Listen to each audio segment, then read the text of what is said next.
All right, Assalamu alaikum. Peace be upon you all. I pray everyone is doing great. Let's go ahead and get started. I want to thank you all very much again, week in and week out, for accepting the invitation for our Islam 101 class. Slightly different from the Friday class. Friday is like an open QA session, whereas Sunday we try to switch it up, have a topic, and then kind of have a discussion on that topic. So, as what we've done in the last probably 3 or 4 weeks or sessions, being that we're at the doorstep of this blessed month of Ramadan, we want to kind of approach it in different angles just to kind of educate ourselves and be prepared for this month as well. So today is no different. We want to approach it. And the topic for today is Ramadan, the month of fighters. Is that right, Sheikh Tarik? And he will explain what that means. I really like the title, actually. Ramadan, the month of fighters. So Sheikh Tarik will be speaking about that. We're going to get started. Of course, momentarily, we're going to go till about 2:30-ish, 2:20, 2:30, and then we'll have an open question and answer session for the topic, and possibly if we have time for other questions as well, if that's okay. Sheikh Tariq is no stranger. Of course, we had him on Friday, and they were blessed to have him for a second time this week on Sunday, meaning today. So it's an honor. Sheikh Tariq is the religious director of OCIF, Orange County Islamic Foundation, the mosque in Mission Viejo. So as I try to encourage our class, so when you're visiting, visit other communities, especially those speakers and mashayikh, scholars, imams, community leaders that are visiting us. It would be great to visit their communities as well. Sheikh Tariq is part of the Shura Council of Southern California, an umbrella organization for many mosques and organizations. And of course, a blessing that we have along with Sheikh Tariq is that he's been in the trenches with us, as we like to say, helping us navigate this journey of someone that's new to Islam or considering Islam as well. So I want to thank Sheikh Tariq very much for taking time out. Of course, Sunday typically is family day. We're running errands, but he's taken that time. Uh, no more family day, 7 days straight. Huh? So, but we appreciate Sheikh Tariq taking time out. And again, if you guys have any questions, I would encourage you guys just to jot them down. And so this way, when we come to the QA session, we'll go ahead and go from that point as well. Sheikh Tariq, as always, it's a privilege and honor. And by the way, I forgot to mention, how many of you went to the debate that we had, the Zabiha and Halal debate? Just by why everybody's like this, like I mean, okay, mashallah. So Sheikh Tariq, of course, was on one side of the debate, and Sheikh Musa Umar was on the other side of the debate. I was just talking to him. They uploaded, of course, the video. So for those of you, if you missed it, it would be really nice if you wanted to go back. A lot of good humor in that debate, and it was a friendly debate, if you will, right? Just a way for the community to get together, and it was a packed house, from my understanding. And speaking to Sheikh Tariq, as well attended. There's a lot of vendors that came out as well. So we want to do our best to support events like this, support the community. Of course, the Meridian Cube is part of the ISC extension program here as well. So I just wanted to thank you all very much, and to thank Sheikh Tariq for just being with us with so many different programs. He's also helping the youth here as well, right? And so it's an honor. So Sheikh Tariq, may Allah reward you and bless you, and the floor is all yours. Thank you so much. بسم الله والحمد لله والصلاة والسلام على رسول الله وعلى آله وصحبه ومن والاه. We begin by praising Allah subhanahu wa ta'ala, and we ask Him to send His peace and blessings upon the last and final messenger. Assalamu alaikum to everyone. Jazakumullah khair as always for the warm welcome and the warm introduction, and generous introduction. So Ramadan is at the doorsteps, and I want to take our minds to when Ramadan, this obligation of fasting, was first prescribed upon the believers. Let us look at the context in which it was prescribed, because Allah chose a certain time, and that is the second year of the Hijrah calendar. The Prophet, peace be upon him, has been a prophet for 14, 15 years now. Some of the companions, likewise, for over a decade, they've been believers, learning and receiving revelation and trying to implement what the Quran is telling them. And this is a moment where the Muslim community was actually quite weak, very weak, in fact. They have recently immigrated, left their hometown. They are in a new land. There are no institutions. This new land that they're entering is, the slums of Arabia. This is where all the gang crime and the tribal wars are happening, where proxy wars are going on. And now Quraysh, the primary enemy of the Prophet and the believers, has waged war against the people of Medina, against the Prophet, against the believers. This is a very serious time. So the believers have recently been drastically backtracked in terms of their livelihood. They're living in an area where they don't have the institutional foundation to be able to deal with major challenges. And number three, militarily speaking, they're very outnumbered. They're outdoing themselves. Let's put it that way. And so this is very serious. The economy, that's the fourth thing. The economy has not picked up. There really is no economy. And then in the midst of this, Allah subhanahu wa ta'ala tells the believers, you have to fast. There's a month where you have to fast. So imagine, if you're going through serious challenges, the last thing you want is something else to make it that much more difficult, especially when you require physical strength. So you need that physical strength, that energy, the food, the water to conduct battle. And here Allah subhanahu wa ta'ala is saying, you have to fast. Not only that, these are farmers, by the way, and business people who have to travel in order to get their livelihood. They need the energy, and they need to build their economy. Yet here you have an obligation come that seemingly will make it that much more difficult. And in fact, the same year, this is when zakah is made an obligation as well. You know how in times of economic uncertainty, like there's a recession is coming, the recession is coming, the recession is coming. What do people naturally do? They hang on to their money. They take their money outside, out of the investments, out of the banks. We got to hang on to our money out of fear, right? We don't know. There's uncertainty. The companions are going through a similar uncertainty. We really don't know where things are going. And here Allah is saying, you have to give charity. You have to fast. So initially, it seems counterproductive. But in fact, this is the month where warriors fight. This is the month where warriors are built. This is the month where fighters are made. And in the midst of what's going on in our time, whether that's the conflict in Palestine or the fact that February is Black History Month, Ramadan is coming in this time. And I thought it would be important for us to really reflect on this warrior, this fighting spirit that Ramadan really is. And what's very interesting is that the verses which discuss Ramadan in the second chapter of the Quran are coming after the verses that discuss the changing of the position of prayer. For those who aren't familiar, initially Muslims used to pray to Jerusalem, direction of Jerusalem. And then that was changed to Mecca. And to make a long story short, the wisdom behind that is that there is no other nation, no other people, no other religion that faces Mecca. There are several religions that face Jerusalem, but none that face Mecca. So our position facing Mecca is meant to symbolize and to signify to the minds of the believers that we are an independent ummah. We are an independent people. We have our ways of doing things. There's no overlap, there's no sharing. Rather, we are independent. Ramadan comes a few pages right after to also connect to that idea. There is something about the month of Ramadan that makes you as believers unique, strong, people of fighting spirit. And so Allah subhanahu wa ta'ala says, Ya ayyuha alladhina amanu, kutiba alaykum as-siyamu kama kutiba ala alladhina min qablikum la'allakum tattaqun. O you who believe, fasting has been ordained upon you. It's mandatory upon you, like it was made mandatory on the people before you.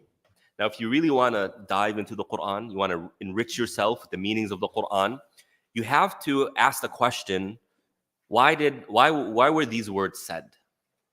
Here, Allah is saying, fasting has been prescribed upon you as it's been prescribed on the people before you. Had Allah said, fasting has been prescribed upon you for your religious and spiritual embetterment, that would have made sense.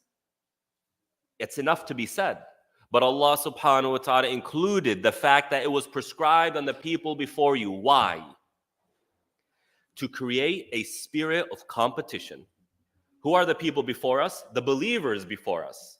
So we know in the Quran, when Mary had her child, had Jesus, Mary was told to tell her people that she is fasting. So the people of Jesus and the followers of Jesus used to fast. The followers of Moses used to fast. Until this day, Jews and Christians have forms of fasting. So Allah subhanahu wa ta'ala is telling us, hey, people, before you did it, for the purpose of creating a spiritual and a religious competitive nature. So Ramadan, unlike what we're accustomed to, especially for those of Arab and South Asian ethnicities, we're accustomed to Ramadan being a month of sweets, a month of food, a month of doing fun things, gatherings and getting together, which is all perfectly fine. Do it. But the main spirit of Ramadan is a spirit of competition. How far will you push yourselves? And because we love the believers before us, we love Mary, we love Jesus, we love Moses, we want to be like them in our love for them. So when God, Allah, tells us that you can do that which they were doing before, then what ends up happening? It creates that competitive spirit, that competitive nature. And in our times today, there are people, and really let this sink. There are people, there are groups of people, there are industries and organizations who spend and donate billions upon billions of dollars for one reason: to make you all as Muslims look bad. But that, you know what you can do with $1 billion? You can fix huge problems. These are people who have been, for the past 2 decades, if not more, spending billions of dollars to make you all look bad in front of the world. And they're on their game, aren't they? There are people who have made careers out of this. There are people who every day of their life, they are spending it to make you all look bad, to make your lives that much more difficult, to make you all alien and isolated in society. And when we let that sink, what automatically comes to your mind? What automatically comes to your heart? No, I'm not going to let them do that. If there are people out there trying to harm me, working hard to harm me, then shame on me if I don't stand up to that. So Ramadan is a reminder. And in terms of the context, Quraysh was after the believers. They wanted to annihilate them, wipe them off the map.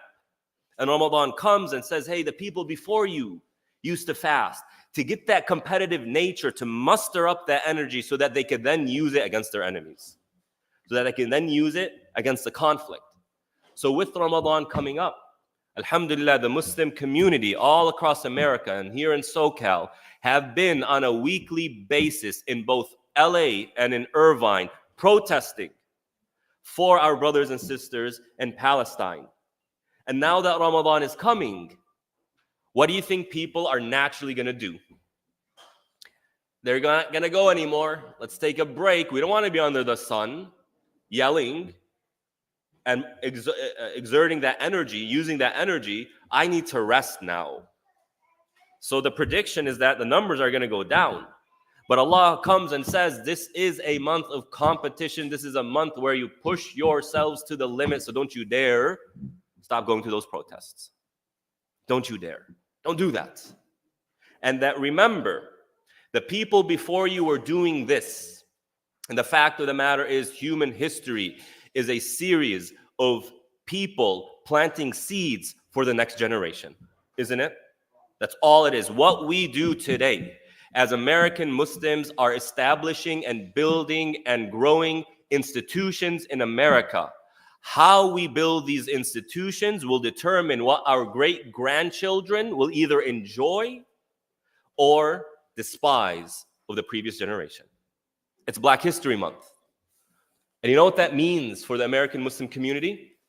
That there was a demographic in this nation that fought the game. They played the game and they fought, and sometimes at a great price. Children were abused, children were killed as this community fought for their civil rights. And they won, didn't they? Because sooner or later, if the work is good and organized and strong enough, who can stop it? When the tidal wave is large enough, who can stand in front of it? But what is super important is that the year after the Civil Rights Act was passed, what was passed? The Immigration Rights Act. That opened the doors for my parents and some other people's parents to come here. So had it not been for the struggles of a previous people, then I would not be sitting here talking to you. We would not be enjoying the freedoms to preach our religion freely without excessive fear from what the government or certain groups would do, had it not been for their struggle. And had it not been for the struggle of the companions who fought hard, who despite all the challenges fasted Ramadan and gave their zakah because it was an obligation, would we be here today? So when Allah subhanahu wa ta'ala says He prescribed fasting on the people before you, it's like this connection in time. You are here because the people before you competed and they fought and they made it. And know that wherever you are, whatever era it is, whether you are in a prosperous country and society or you are in a failing country or society, there are always people who benefit from the status quo, no matter where you are. And as soon as that status quo is challenged, the people who benefit from it will try and stop it. You look at America. You have other countries that are making these bullet trains that are much more efficient and less costly on the passengers, that can take them from point A to point B in the same time it would take them to drive to the airport, get on a plane, and land and get to their destination. Biden tried to do it. Remember that? The $2.2 trillion infrastructure, project. It was shot down. Why? Why? Because there are people who gain a lot of money from the oil industry, from the automobile industry. And if bullet trains are now being made across the country, what's going to happen to the airlines? What's going to happen to the automotive industry? They're going to lose money. So they have to stop it, don't they? This is always the case, no matter where you go, no matter what country you're in. And until, as one author says, and until a large enough counter movement is made, that status quo will be preserved, even at the peril of the broader society. Wallahi, they don't care. They don't care. They will see the entire nation starve if that means preserving their own money. This is how people are. Nothing strange, nothing new. But Ramadan is a month of get yourself top-notch, top of the game, and challenge yourself, because your psyche, your body is accustomed to the status quo. I mean, to the extent that when your body releases certain hormones, certain chemicals of when you feel sleepy, when you feel awake, is based on the status quo you create for yourself. So Ramadan comes and does what? It shocks that status quo. It shocks it. And it tells your mind and it tells your body, you have it in you to change the status quo within yourself. And that means you can change the status quo within broader society. كُتِبَ عَلَيْكُمُ الصِّيَامُ كَمَا كُتِبَ عَلَى الَّذِينَ مِنْ قَبْلِكُمْ. Just that little extra clause added in this verse that didn't need to be there makes a tremendous difference, because remember, Allah is telling them to fast when they are facing war. That's the last thing they need.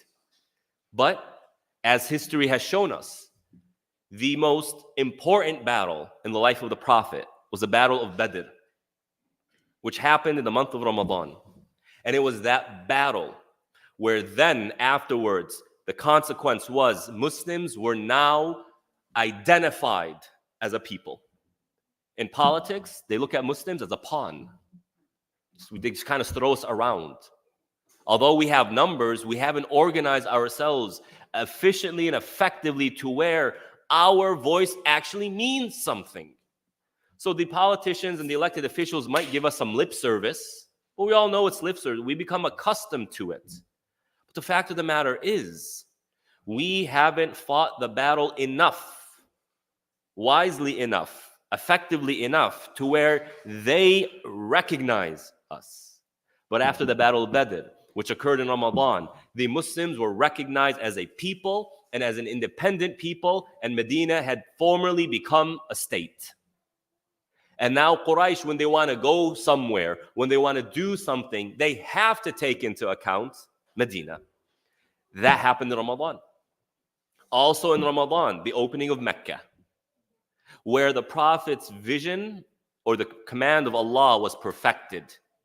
It was manifested. His promise was made clear. This happened in Ramadan. And in that, the mercy of the Prophet and the believers upon those who fought them for 20 years. You know, it's hard to be forgiving. It's hard to show that. But Ramadan is that. But it doesn't stop there. Jerusalem, once it was occupied by the Crusaders, Salah ad-Din, rahimahullah, may Allah have mercy on him, liberated it when? In Ramadan. And even the Mongols, when the Mongols were entering the Muslim world, they were wreaking havoc. Nothing and no one was able to stop them until a group of Muslims, a Muslim army, stopped them in Ramadan. So we have Ramadan coming, and we have the conflict going on, and we have elections coming up. So if we do what this month is meant to do for us, if we become fighters in this month, of course, everything within the law, right? We know this. If we become fighters, if we work hard enough, perhaps history will document that Palestine or the apartheid regime was brought down in the month of Ramadan, as Jerusalem was liberated from the Crusaders in the month of Ramadan, as Mecca was liberated from the polytheists in the month of Ramadan, as the Muslims were formally given a voice and a state and independence in the month of Ramadan. But guess what? We have to work towards it. We have to do it. We have to work hard. And that means putting the mindset and doing it effectively. And there we go into لَعَلَّكُمْ تَتَّقُونَ. The purpose of Ramadan is to create, to build taqwa of Allah. What's taqwa? Consciousness of Allah. Consciousness of Allah. It is a month where we recenter ourselves. We get ourselves, you know how in a car, you drive a car a lot, it gets unaligned. You have to realign the steering wheel, right? This is what happens over the course of the year. We need to realign ourselves. And that starts and is founded on our ability and our willingness to be conscious of Allah in our day-to-day affairs. The fact of the matter is, Allah subhanahu wa ta'ala mentions in the Quran, you Muslims, Allah deals with you through a different paradigm than He deals with non-Muslims. If you want to be strong and respected and independent and free and secure and safe from evil people, then you must be people who you establish your salah and you give your zakah and you command the good and you discourage and you prohibit the evil.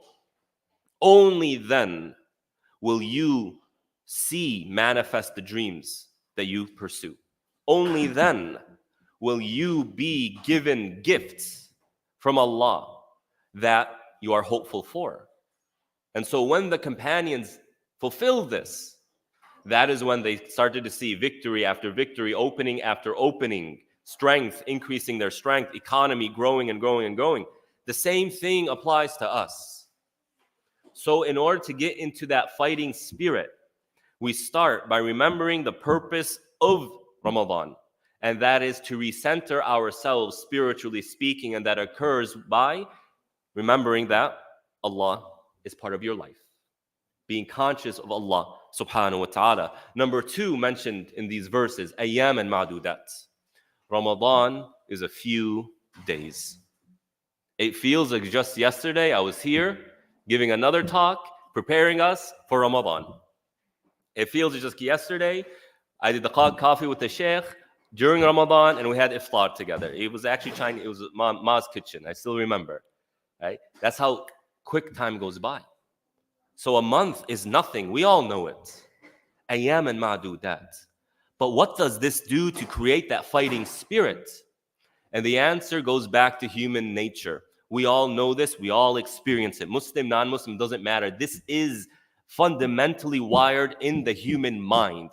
Ayyam and ma'dudat creates a sense of urgency. You don't have much time. You don't have much time.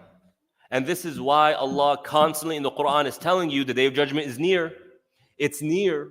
It's coming. It's soon to be. To create that sense of urgency in your mind, because we know when we feel a sense of urgency, what do? We do everything. We clear our schedules. We focus 100% on the goal, and we will fight to achieve that goal. That's what we do when we feel a sense of urgency. And this is one of the reasons why history shows time and time again a small group of people overpowering a massive group of people. The massive group of people, because they have been fooled by their technologies and their numbers, and they have become accustomed to luxury and comforts. That job, that military expedition that they are currently on is nothing more than a job for them. They want to go home. But for those who are seeing death in the face, to them there is no going home. It's either victory or death. Urgency. And so what do? They have a quadruple force that comes out of them. They begin to act with energy you cannot explain. But where's it all coming from? It's coming from the mind. The sense of urgency. You know, Tarik ibn Ziyad, the one who entered Spain, and Andalusia was opened because of him and his general skills, his skills as a general. When he crossed the strait, I forgot the strait between Morocco and Spain, Gibraltar, right? That strait. They got off the boats. What did he do? He burnt the boats. And he's not the only one who did it. Cortez did the same exact thing. When he went from Spain to Mexico or Brazil, wherever he went, he did the same thing. Why? To let them know you either go forward or the sea's behind you, you're dead. That's it.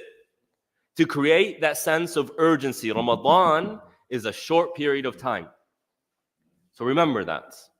Allah, I mean, it's obvious. Ramadan is just 30 days, 29 days. You don't have to tell us, oh Allah, it's just a few days. But He's telling us to make it a point. This is urgent. And now tie this into all that's going on. Our brothers and sisters in Palestine, in Gaza specifically, they are in a corner.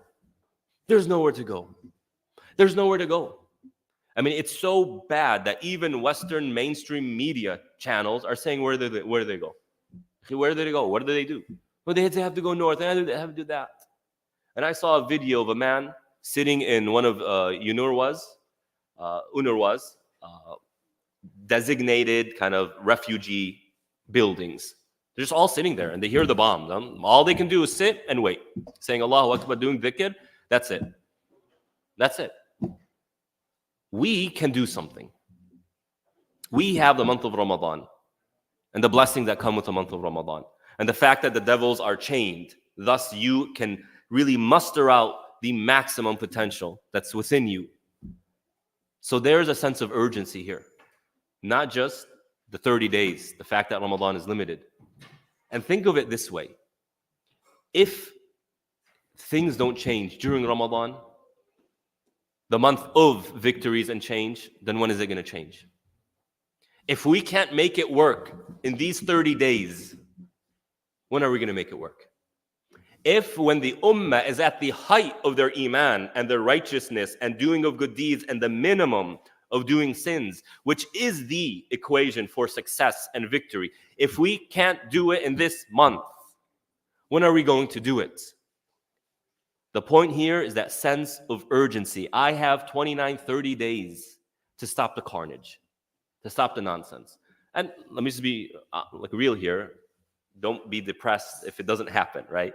I'm just giving a pep talk to get you encouraged to make it happen in these 30 days. And then Allah subhanahu wa ta'ala gives us a third element of success. And that is, or creating that fighting spirit. يُرِيدُ اللَّهُ بِكُمُ الْيُسْرِ وَلَا يُرِيدُ بِكُمُ الْعُسْرِ. Allah wants ease for you. He doesn't want to make things difficult for you. Go back to the context we began in. You are facing battle. You have no economy. You have no military.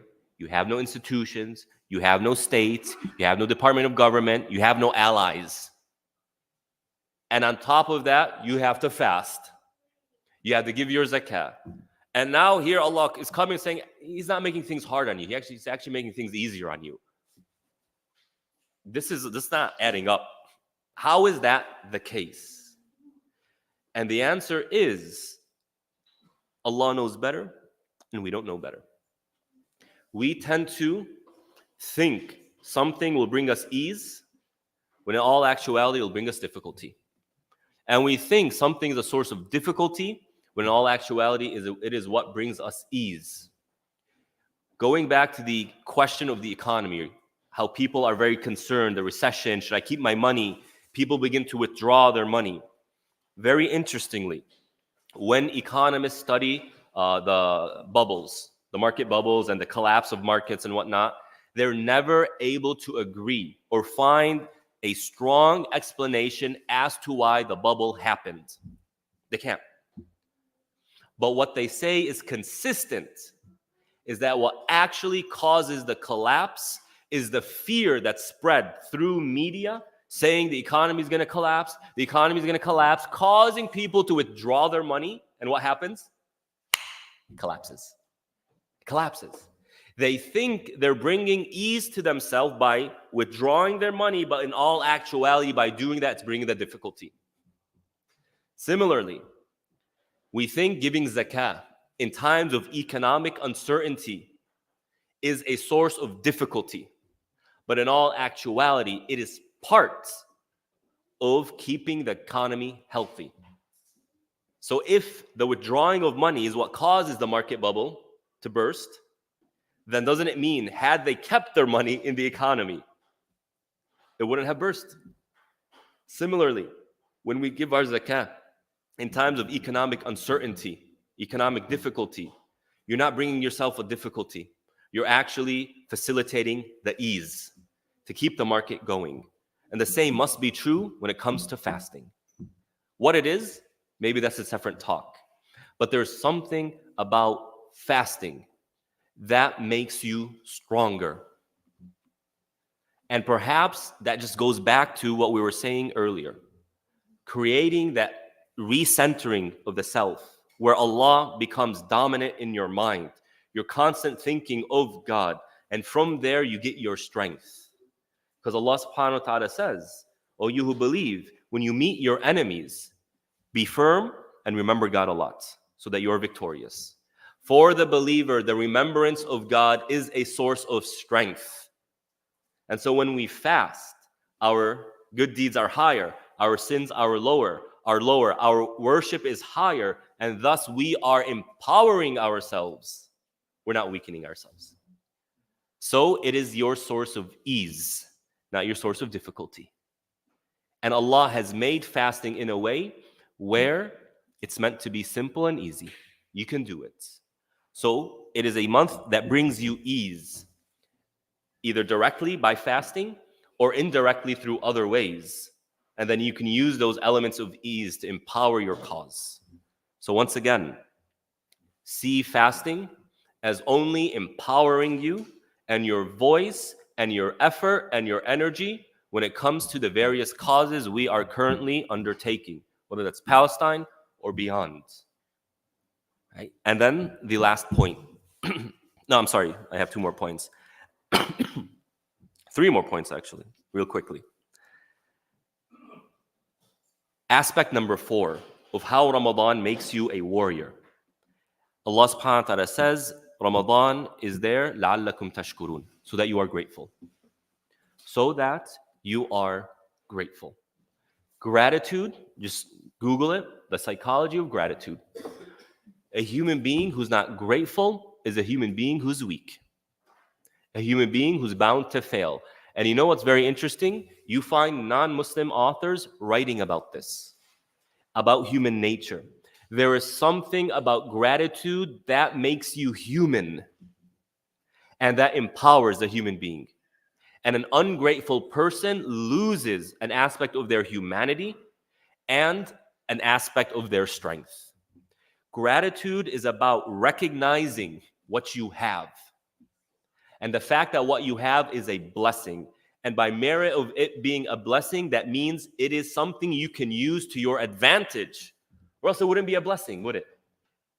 So, in a month where gratitude is meant to be manifest and in our minds, we look for the aspects in our lives that we are grateful for. Essentially, Allah subhanahu wa ta'ala is reminding you and attuning you to your advantages so that you can use it in the cause. And what's very interesting is that throughout history, you have cases where strong armies, massive armies, are defeated by small armies.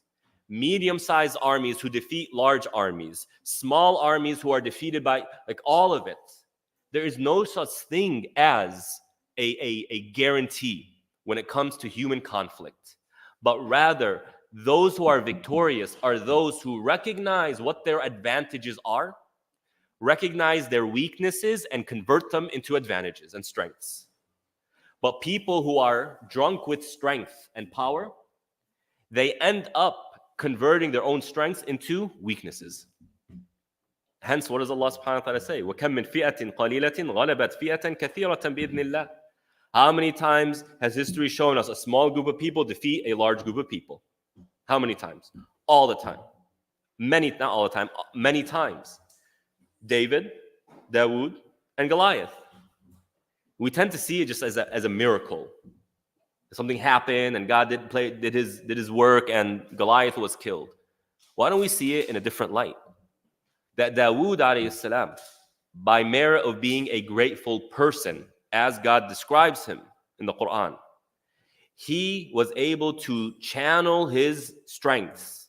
He understood what his strengths were, among which is his precision in slingshotting. He was also able to determine his weakness. By size, he doesn't stand a chance against Jalut. But he also understood Jalut was so arrogant.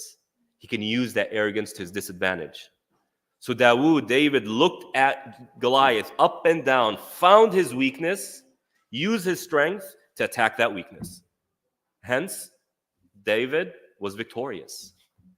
We Muslims, we have certain challenges. There are certain disadvantages that we have. But what this is telling us, if you are a person of gratitude, you will find ways of converting those disadvantages into strengths. And if you are a person of gratitude, you will find your strengths because you are in tune with what Allah has given you. لَعَلَّكُمْ تَشْكُرُونَ. So part of being a warrior, a fighter in this month is to apply gratitude, to practice gratitude. Number 5, وَإِذَا سَأَلَكَ عِبَادِ عَنِّي فَإِنِّي قَرِيبٌ أُجِيبُ دَعْوَةَ الدَّاعِ إِذَا دَعَانِ. Dua. This is the strength of the believer, right here. And Allah is putting it in the context of Ramadan. Every day in Ramadan, the Prophet, peace be upon him, says, there is a time where your dua is accepted. What is that time? When you break your fast. Right? At that moment. Every day you have a time where your dua is accepted. And dua moves mountains. It changes societies. It changes lives. And I may have shared with you once, and you might even have examples where you made a dua that completely changed your life. Isn't that strength? Dua creates change. And in a time where we don't have our hands on institutions of true power, we don't have true power in our hands, we could just ignore it and say, we actually have the power of dua. That is what makes and breaks. That is what changes societies and nations and humanity as a whole. Was it not Abraham's prayer, his dua? Oh Allah, send somebody among them who will teach them the faith. Well, that Allah answered his dua through the Prophet. The Prophet, peace be upon him, the mercy to all of mankind, is the fruit of the dua, the invocation of Abraham. And so in this month, you have extra opportunity for extra powerful dua to spare the difficulty of a fellow Muslim, to make a way out for a fellow Muslim, to bring about positive change that will empower and benefit all of humanity. So it is a month of dua. And a warrior is never overconfident.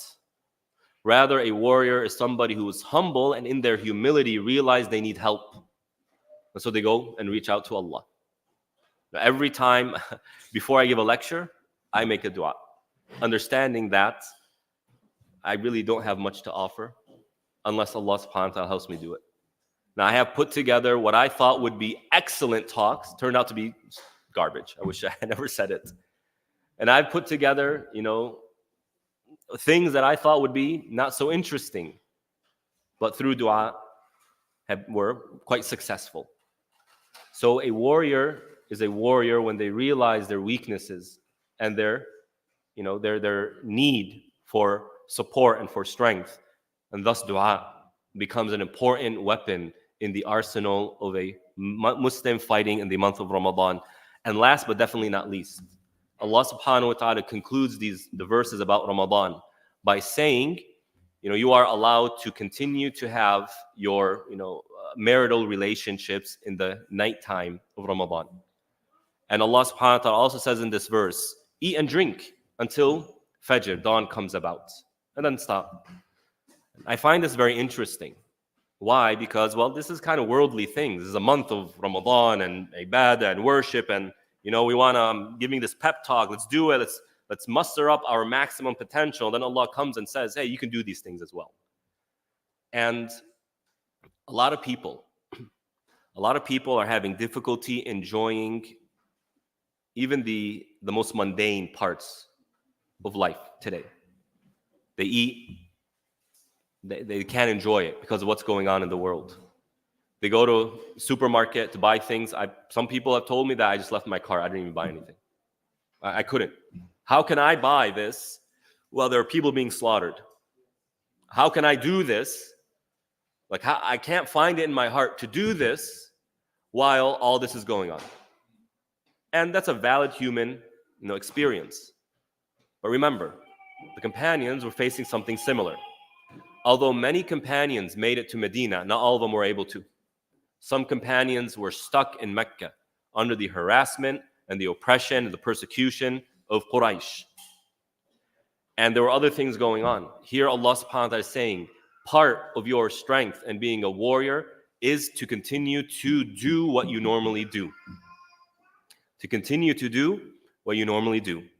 To realize, had Allah wished it, He would have provided those people you are grieving for. And had Allah wished it, He would have withheld from you what you enjoy. Allah gave you those things. So use them to strengthen yourself, to re-energize yourself so that you can muster up that warrior spirit and continue to persist as a warrior. Your grief, your tears, your feeling of sorrow and pain, although human and normal, the fact of the matter is it does nothing to help those who need help. Your tears don't do anything. But what your strength and what you use with your strength can do something. So Allah subhanahu wa ta'ala says, as you compete and you strive and you struggle and you challenge the status quo and you try to change the future, take a break every now and then. Enjoy what Allah has provided you. There's nothing wrong with that. But we do it with the intention that I am rejuvenating myself so that I can continue the fight. Because a hungry person cannot fight. A depressed person cannot fight. A grieving person cannot fight. So, this is point number 6. As we face tremendously large challenges, we also need to maintain our lives. Because if our own personal lives aren't in order, then we're not ready to organize the lives of other communities and other people.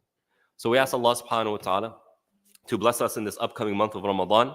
And we ask Allah subhanahu wa ta'ala to allow it to be a month of change and a month of good and benefit for all of humanity. Ameen ya Rabbil Alameen. Wa sallallahu ala nabiyyina Muhammad wa ala alihi wa ashabihi ajma'in. Give it up, please, for dear Shaykh Tarik. Yeah, Allahu Akbar. That was absolutely beautiful, man. It's like a mic drop session, right? Just drop it. Exactly. Allah reward you and bless you. Really appreciate that. I literally, I just as I try to do it, I looked around and I'm just seeing so many people nodding with you, taking notes, whether it's on the phone or tablet or a piece of paper, and that's always really nice. I'm assuming from a instructor's point of view, when they see students or people in the audience taking notes based on the subject at hand, I think it's really refreshing to hear that and see that as well. So may Allah reward you all for coming and being attentive and taking notes as well. Thank you so much. There will be a quiz, by the way. That's good. So let's go ahead and open up for QA. So if any questions based on the topic, Ramadan questions, again, we're just a few weeks away. So if you have any questions that you're slightly confused about or you'd like to get some more information about, now would be a really good time to ask, inshallah. Suyuki? Assalamualaikum warahmatullahi wabarakatuh. So I have two questions, if I could. Number one, so I'm going to be traveling during Ramadan, and I just want the clarification of what actual traveling means. So I'm going to Japan, and I'm going to be stationary in Japan for about 6 days. So while I am in Japan for 6 days, does that count as not traveling, or You are traveling. I'm still traveling? Yes. Okay, thank you. And my other question is that during the witr prayer, and if I want to add kunut, would that can I pray in English, and would that still count, or should I? The qunut itself? Mhm.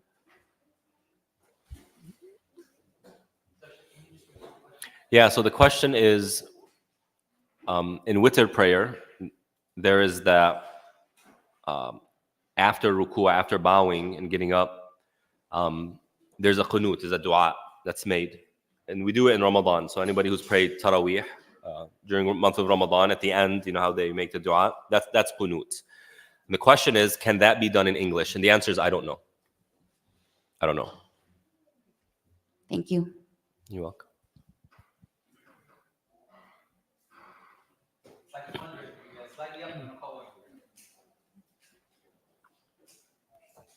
All right, questions? Larry, you looking at me like you got a question, dude? On the fence on the question? Oh, that was the goal, right? Alhamdulillah. Assalamu alaikum, Shaykh. That was just remarkable. Jazakallah. That was just remarkable. Thank you. My question is, in the month of Ramadan, especially the last 10 nights, we're recommended to stay up and do ibadat and et cetera, et cetera. What was the prophetic model? What did he do? He would stay up all, specifically the morning after Fajr, like for us. It's different for me. I work at a Muslim school, but for others, they work Right. regularly. They may not be able to take the day off. Right. So, how does that work? How did Yeah. it work the day after? Thank you. So the Prophet, peace be upon him, had the ability to stay up all night. So the last 10 nights, he would stay up all night, all those nights, and he would spend that time in the masjid itself. So he would do i'tikaf. He would stay in the masjid for 10 days, only to leave for, take a shower, use a bathroom, get food, necessary stuff. So that's what he would do. If, by merit of living in a non-Muslim land where you still have to work, what can you do then? Well, what you can do is you can dedicate a portion of the earlier part of the night for ibadah, for worship, right? So, if you can stay up till 11, if that works for your schedule, then you have a lot of time from sunset to 11 p.m. that you can make use of, right? So just because you can't stay up all night or you can't get up earlier in the night, like before Fajr prayer, doesn't mean that the earlier part of the night, like Isha time, is less valuable. So utilize that time. Of course, you'll have a weekend, at least one weekend. Alhamdulillah, for this year, the 27th night happens to fall on a weekend.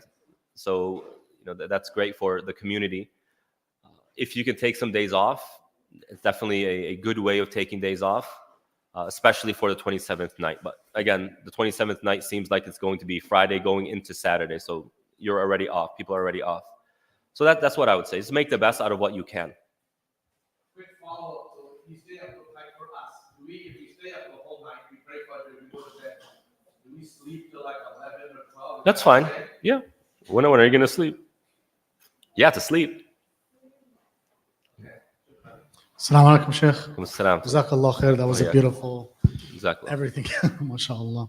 Okay, so I'm just gonna ask. I'm just gonna say everything that's written here. For new Muslims that don't know how to pray yet, how would we pray during Ramadan?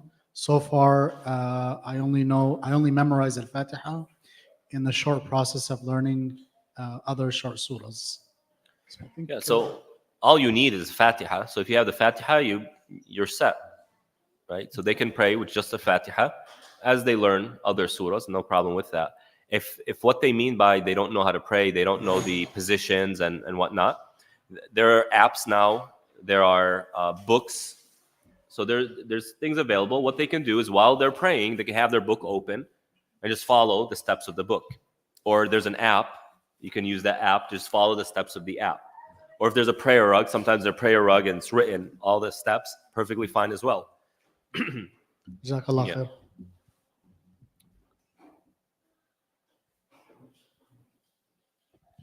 Great question, Brother Ahmed. Thank you so much. Sheikh, do you know by offhand any of those apps? Anybody here know any of those apps they'll show you, Sister Jamila? Namaz app? Okay, it's like step by step the movements and positions. Okay, anybody else know any other apps? Yeah, is it NAMAZ? Yeah, NAMAZ, the app. It'll show you, I guess, a position and different movements there. Anybody else know of any? This is really good to collectively find out and help one another out. Any apps? Yes, Sister Astrid?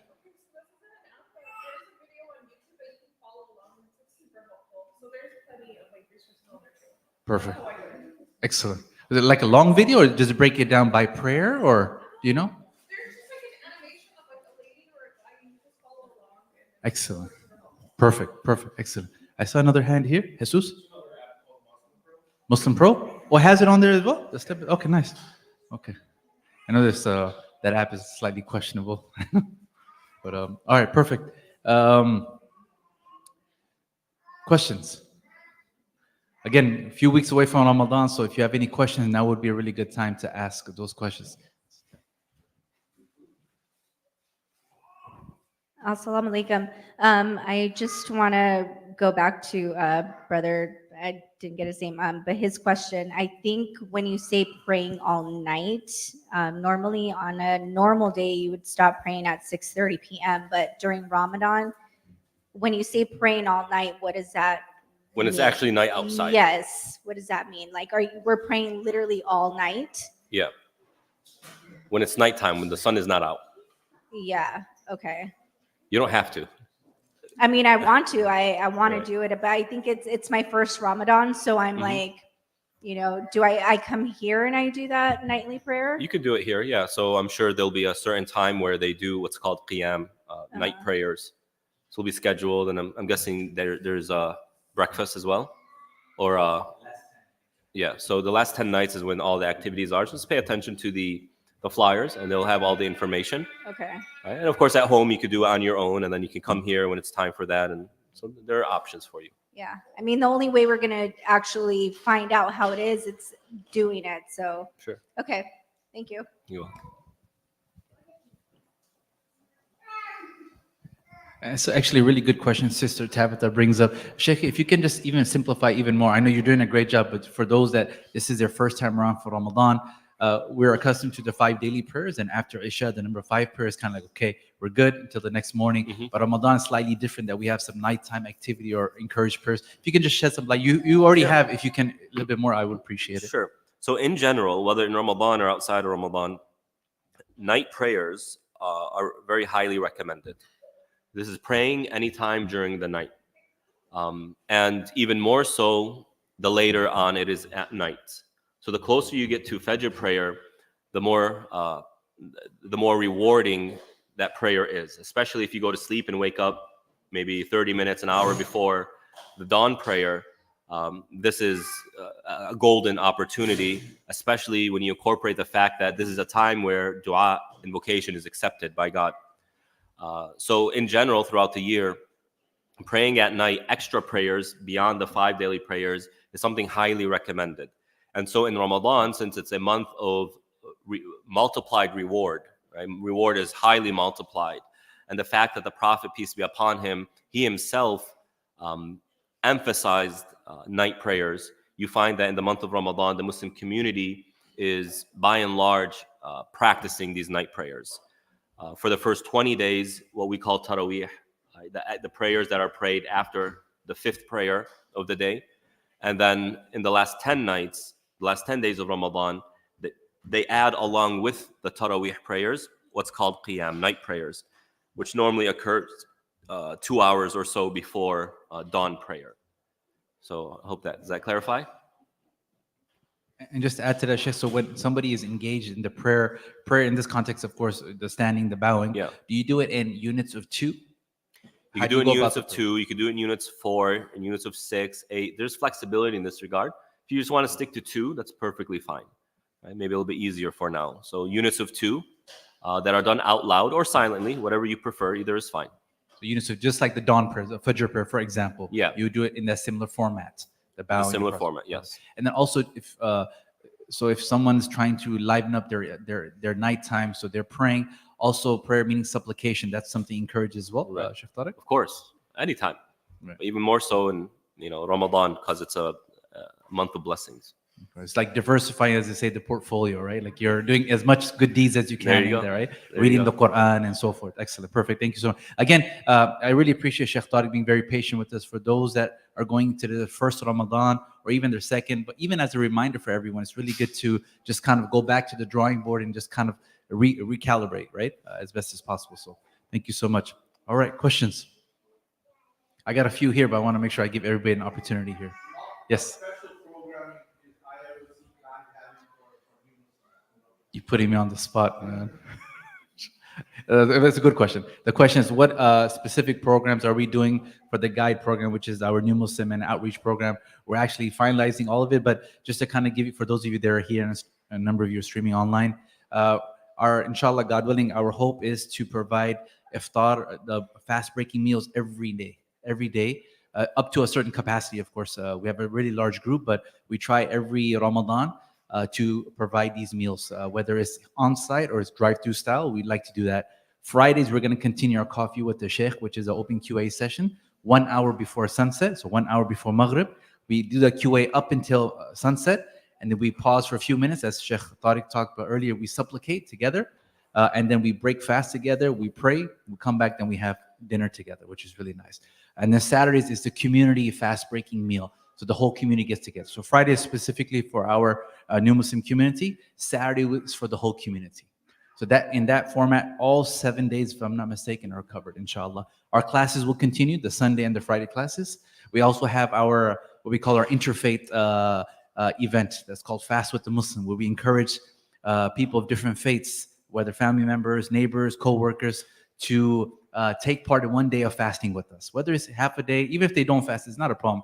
But at least they can come and they can break bread with us. And for many of them, it's their first introduction to other Muslims and to the mosque itself. And if you remember over the years, especially last year, we had a full house. It was amazing. A lot of people coming up, people from different faiths. So as soon as we get those details, we'll get that over to you, inshallah. Ahmed? Yeah.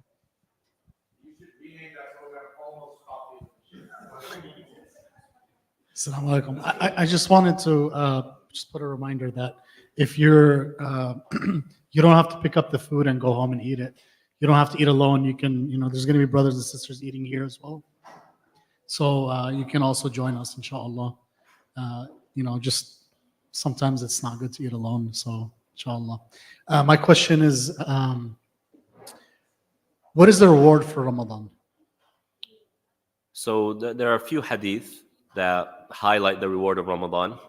One is that there is no, you can't put a number to it.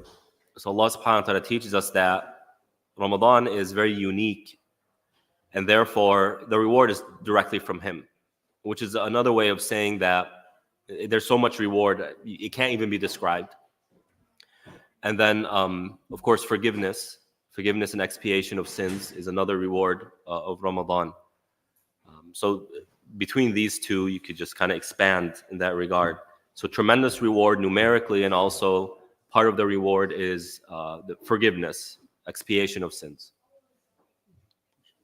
Jazakallah khair. Sheikh, we had another question, just a general question for those that are going into their first or possibly second Ramadan. Of course, fasting is something new to them. Maybe they didn't get an opportunity to fast, optional fast before coming in because they just literally accepted the day, first day of Ramadan, second day. As you know, in Ramadan, we have a spike in people becoming Muslim, which is amazing. Yeah. In that scenario, or someone that's just going into their first Ramadan, they're trying their best, but maybe they fall short for whatever reason. It's very difficult for them. Any advice, suggestions on how they should approach their fast? Do this halfway, just try a little bit, or what do you suggest? Yeah, so this is something that Dr. Sherman Jackson mentioned once. So he was late teens, I think, when he became a Muslim. Dr. Sherman Jackson is a professor of Islamic studies at USC now, so I don't know if you're familiar with him.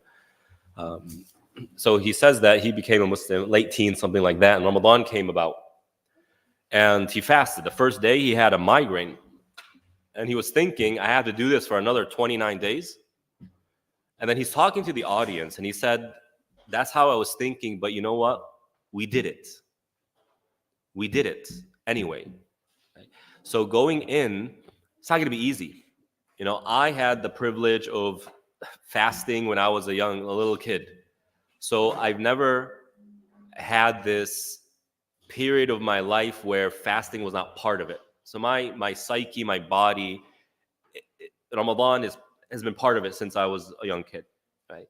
But for those who, you know, they have 40 years behind them and now they become a Muslim and now they have to fast, you know, maybe the body might not accept it very easily in the beginning, but you have to do it anyway.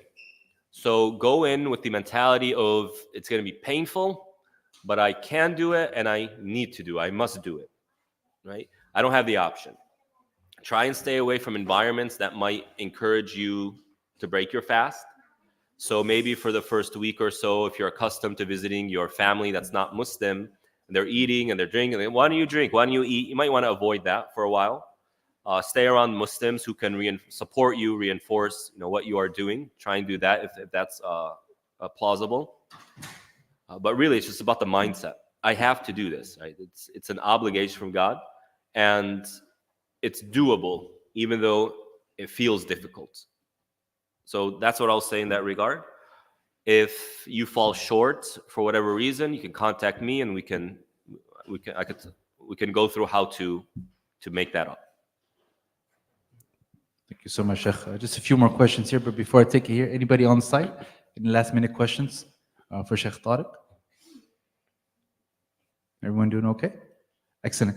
Sheikh, just two more here. First, Sister Jessica, assalamu alaikum, online, Sister Crystal as well, assalamu alaikum, peace be upon you. Regarding the apps, Sister Crystal mentioned Tartil, T-A-R, let me smile real quick. So, T-A-R-T-E-E-L, Tartil, T-A-R-T-E-E-L. I guess it's an app online, and she said it really helps in understanding recitation as well. Next question here from Sister Nora. What are the differences of fasting in the schools of thought? Are there some differences? Also, at what point is it considered cherry picking between different schools and finding what's easier for you to follow? So there is no differences in terms of fasting.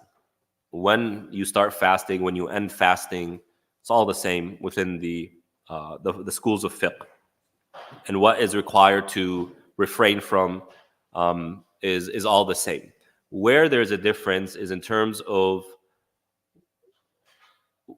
when something enters your body let's put it this way. There are 6 ways something can enter your body: mouth, the nose, ears, the eyes, and number 1 and number 2. Okay, I'll just leave it at number 1 and number 2. These are 6 paths to the inside of your body. Here the scholars differed which of these paths, if something were to enter it, will invalidate your fast.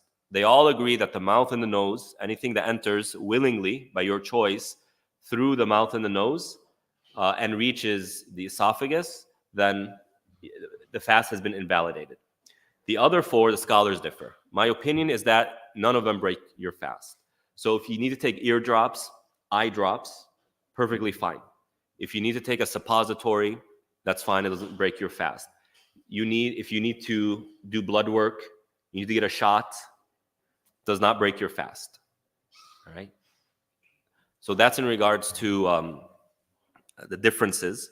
In regards to when does something become cherry picking, the general rule is so long as the opinion you are following goes back to a reputable scholar, you are allowed to take it. Even if it's convenient for you. Like even if you, okay, that sounds convenient for me, therefore I'm going to take it out of convenience, that's perfectly fine, so long as it goes back to a reputable scholar, past or present. Why? Because the assumption is that a reputable scholar derives their rulings, their opinions from Quran and Sunnah, from Quran and the statements of the Prophet. And that's what we're obligated to follow. Follow the Quran, follow the statements of the Prophet. So if the scholar is deriving their opinions from Quran and Sunnah, then you are doing what you're asked to do, and that is follow Quran and Sunnah. But if it does not go back to a reputable scholar, then you can't take it. Thank you so much, Sheikh. We'll close up with this last question. It's a question that we had for coffee with the Sheikh. I forgot to ask it. If it's with your permission, is that okay? The question is, Assalamu alaikum. Is it mandatory to cover your feet in the mosque during prayer? One of the new Muslim sisters overheard a sister telling us it was just as bad as having your hair exposed. And I would like just to clarify this point as well. We actually get this a lot, especially on the sister side. If you can just shed some light on that. Yeah. So there are 2 questions here. Is a woman's foot required to be, her feet, are they required to be covered in the presence of men in general? And number 2, in prayer. These are 2 separate questions. The vast majority of scholars said a woman needs to cover her feet in front of other men in general. When it comes to prayer, some scholars said that it's mandatory to cover. Other scholars say it's not mandatory to cover. I follow the opinion that it's not mandatory to cover. So if a lady's at home, she's praying, and she doesn't have socks on, perfectly fine. Even if she's in the masjid, in the women's prayer hall, she doesn't have socks on, perfectly fine. So those who are saying you need to cover your feet, they're not getting it from nowhere. Although saying that it's just like having your hair dangling, that's an exaggeration. No scholar differed that a woman's hair needs to be covered in prayer, but it's coming from somewhere. All right, please give it up for dear Sheikh Tarik Ata. Sheikh Tarik, we really appreciate it, man. Exactly. Absolutely I appreciate brilliant. Everybody online is engaged here as well in the classroom. We really appreciate you simplifying this and being on this journey with us as well. Exactly. Thank you so much. It's a And privilege. brothers and sisters, to you as well. Week in and week out, you guys are coming in. It's a Sunday, and I understand sometimes Sunday is hard. It's hard because of errands, and some of you are driving from very far distances. Because I know, right? And I appreciate the sacrifices that you guys are making. So may Allah reward you for every step that you have taken here to the mosque and on the way back as well, inshallah. Just some announcements, if it's okay. Number one, I like to always appreciate, of course, our volunteer team. As you know, when we walk in, everything's for the most part is ready to go. The tables, the chairs, the live streaming, everybody online that's streaming right now, as I'm saying this, it's all done by our volunteer team, right? The food that's packaged perfectly, the coffee, the tea. Did you guys have the tea? It's amazing. I know somebody told me, like, I really, they said it jokingly, but they're like, I come to class, I love the tea. So they just keep coming, no problem, But again, there's a lot of people behind the scenes, or sometimes just a handful of people behind the scenes that are putting and pouring their heart and soul into this, right? And so please, when you have an opportunity, supplicate, make dua for them, and really, just keep them in your duas, your prayers. And having said that, as I've mentioned a few times, typically after class, and I understand we have to get to other commitments, but sometimes it's just 2 or 3 people left, and they're staying here for like an hour plus in the kitchen with the dishes and all that good stuff. So if I can ask at least 2, 3 people to stay behind, particularly in the kitchen, to help us out, I would greatly appreciate it. That's number one. Number two is you guys are familiar with the main program that's going on tonight, a main session with Dr. Haifa Yunus. She'll be here tonight at 6:30 p.m. Yes, we got a thumbs up there? All right, excellent, perfect. Abdullah, okay, perfect. It's about Ramadan. It's about Dr. Haifa Yunus. For those of you, if you don't know, she's one of the scholars there from the Irvine Mosque, ICOI, along with Sheikh Mustafa Umar. She's amazing. She's no stranger to our community and particularly our class. She sat right there with Sheikh Tarik a few times, if I'm not mistaken, and she's amazing. She's really amazing. So if you haven't as of yet listened to her sessions tonight, you have a golden opportunity to do it here at your community IIC. So 6:30 p.m.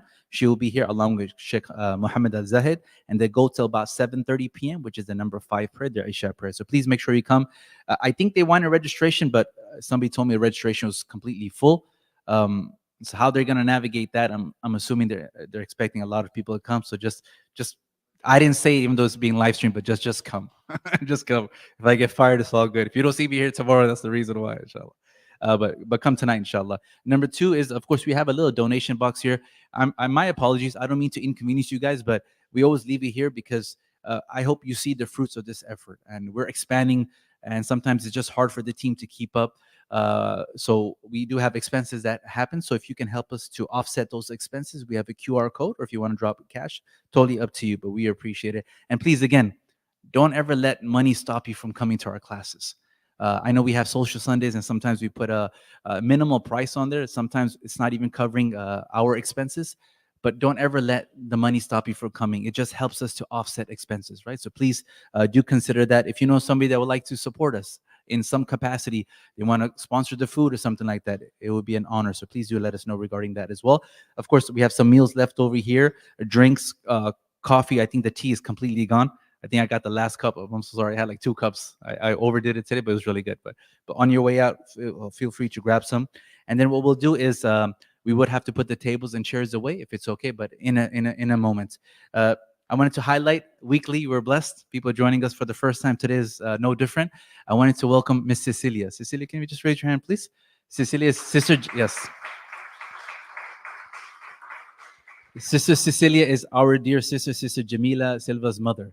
And this actually is her first time in our class, but her second time at the mosque because, as she reminded me, she was here for Open Mosque Day, correct? Yeah, Open Mosque Day. So Sister Jamila, her daughter, brought her. So thank you so much, Cecilia, for coming. We really appreciate it. Welcome. And guess who's 7 days old today?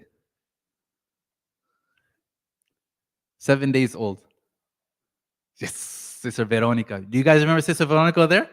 She accepted Islam last Sunday. She took her, so where are you going for the shot? Last Sunday, and she's driving from, give it up. I know some of us have long distances, but she's coming from, like, you know where the SoFi Stadium is at? By LAX Airport area? South Bay, right? Right in that area she's coming from. SubhanAllah. So a few of us are here from the South Bay area, and I'll give it up for the South Bay crew here. All 4.5 of us, I think, inshallah. But Sister Veronica, may Allah reward you. May Allah bless you. It's always good to have you with us here in class. Thank you so much. I know. Help us out with some tickets to the stage, inshallah. Inshallah. All right, having said that, last thing I want to close with. That's on you, Sheikh. You had mentioned, and I would be honored if you would like to mention it again, about supplications and dua, that you made a dua and it came true. Do you mind just sharing? No, you had mentioned. No. You had mentioned earlier in your session the power of dua during Ramadan or before breaking fast, and I think you had mentioned that you had a supplication that you did that came true. Yeah. Unless I misunderstood it. I'm sorry. No, it's true. But you want me to share it? If you're comfortable in sharing. Yeah, sure.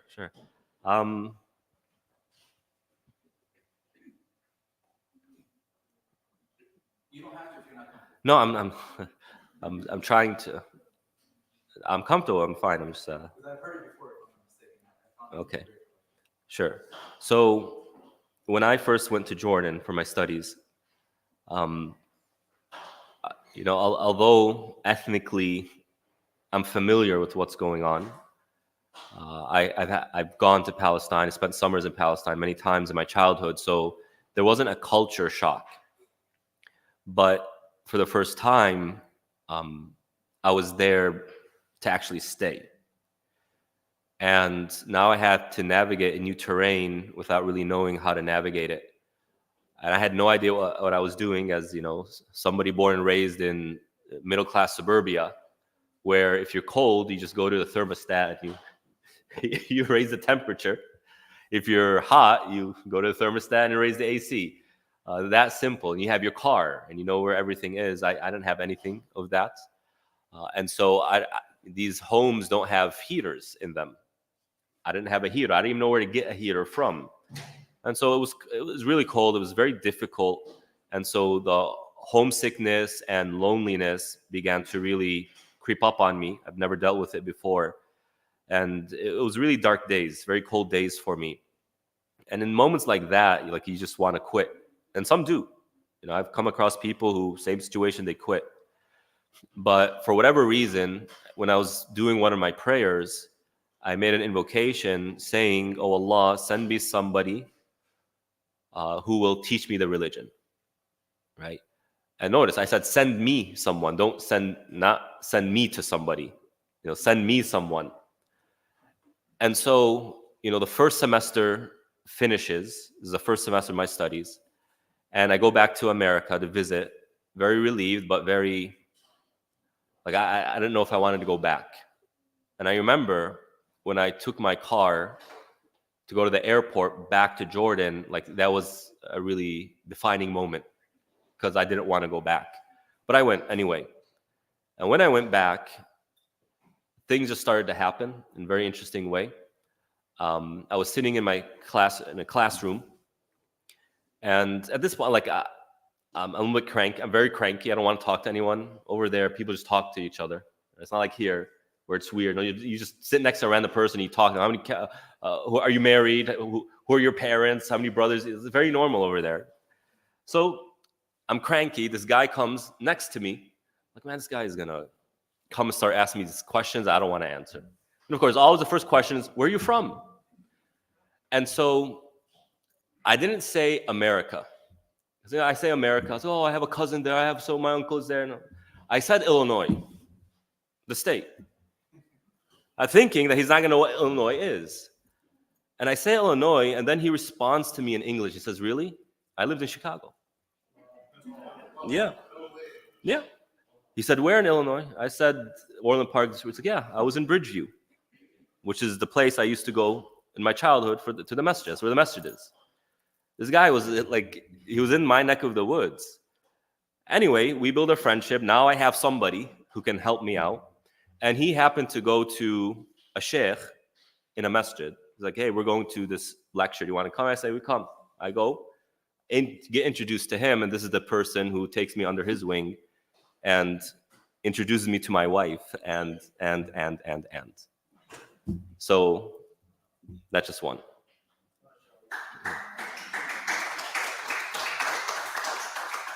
Nothing to clap for. In the end, I just I said a few words, right? It's Allah subhanahu wa ta'ala who made it happen. Yeah, so I mean, you could see how that dua put me on a completely different trajectory. Very different. Allah reward you and bless you, man. Ya Shaykh Tarik. We Ajmain. really appreciate it. Thank All you of so us, much. all of Emotional, man. Emotional here, yeah.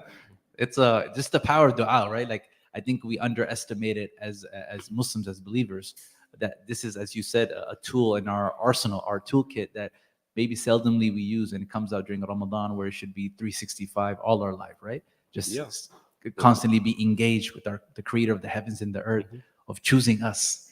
You know, 8.5 billion people, here we are. We're one of those that the creator has chosen to serve him, right? Definitely. How can we not be thankful, right? So I mean, I look at my kids and I say, had I not made that dua, Yeah. these two wouldn't exist. Right. Among other things.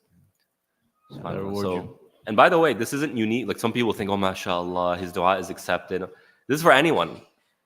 Right? I mean, there are non-Muslims who have made dua with a true heart, and that's changed their lives. Maybe some of you here. So it has nothing to do with, you know, how impressive you are as a Muslim or how much knowledge you have. It has to do with whether your heart is into it or not. And everybody has a heart. No worries. Thank you so much, Sheikh Tariq. And just finally, just a friendly reminder for everyone. Outside, we always have an outreach table that has Qur'ans in English and Spanish, brochures. Again, just carry something with you at all times, just because you never know when you get that opportunity, especially with the Ramadan around the corner. A lot of people start to get intrigued about Islam. They have questions about Islam. And you see so many people becoming Muslim, right? And it could be from bumper stickers, as you guys know, brochures, T-shirts. I mean, there's so many ways. But again, free of charge at the outreach table. Just grab whatever you need and just keep us here in du'as. So again, if I can ask everyone to please kindly help me with the tables and chairs. We do have to put them on the racks, please. And we need help in the kitchen. If I can get at least 2 or 3 people to help us out in the kitchen, I'll appreciate it. Sheikh Tarik, as always, may Allah reward you and bless you. An honor and a privilege, man. Thank you so much. Assalamu alaikum wa rahmatullahi wa barakatuh.